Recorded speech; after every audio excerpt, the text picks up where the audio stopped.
હું મારા માર્ગો વિશે કહ્યા ત્યારે તમે મને જવાબ આપ્યો. મને તમારા કાયદાઓ શીખવો. બુધવાર 11 માર્ચ 2026.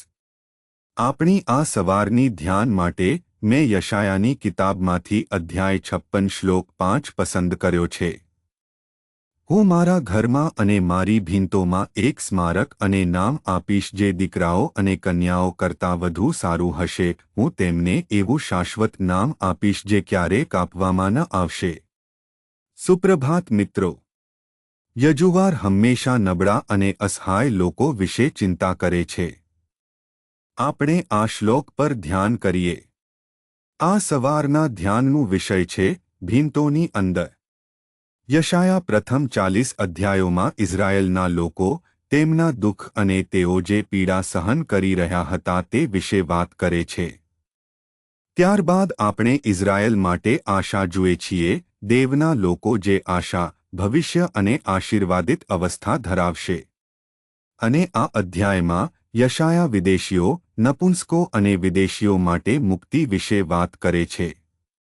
અહીં તેઓ કહે છે કે જેઓ તેમની આદતો રાખે છે અને ભગવાનને પસંદ આવતી વસ્તુઓ પસંદ કરે છે અને કરારને મજબૂતપણે પકડી રાખે છે, ભલે તેઓ નપુંસક હોય જેને સમુદાયની બહાર રાખવામાં આવ્યા હતા તેમ સમજવામાં આવતા હોય, યજુવાર તેમને ભીંતોની અંદર સ્વીકારવાનું વચન આપે છે અને તેમને દીકરાઓ અને કન્યાઓ કરતાં વધુ સારું નામ આપે છે.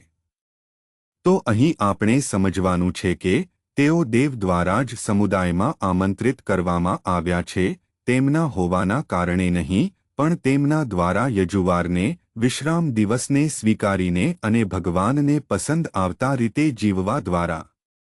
મિત્રો, આપણે સમજવાનું છે કે આપણી અયોગ્યતાઓ કે નબળાઈઓ હોવા છતાં, આપણા સમુદાયનો ભાગ ન હોવા છતાં, ત્યારે કે જેને કથિત નોર્મલ સમુદાય કહેવાય, યજુવાર કોઈને પણ જેવા તેવા તેમના પોતાના પશુમાં સ્વીકારે છે.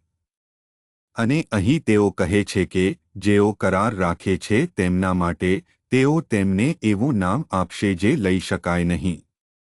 તો જે રીતે વિશ્વ આપણને જુએ છે તે કંઈ પણ હોય, આપણે સમજીને પ્રોત્સાહિત થવું જોઈએ કે યજુવાર આપણને સ્વીકારવા, આમંત્રિત કરવા અને આશીર્વાદ આપવા તૈયાર છે. પ્રાર્થના. કૃપાળુ ઈશ્વર, આપણા સ્વર્ગીય પિતા, આપણે તમારો આભાર માનીએ છીએ, પ્રભુ, નબળા અને અસહાય લોકોને આમંત્રિત, સ્વાગત અને જરૂરી લાગતા બનાવવા માટે.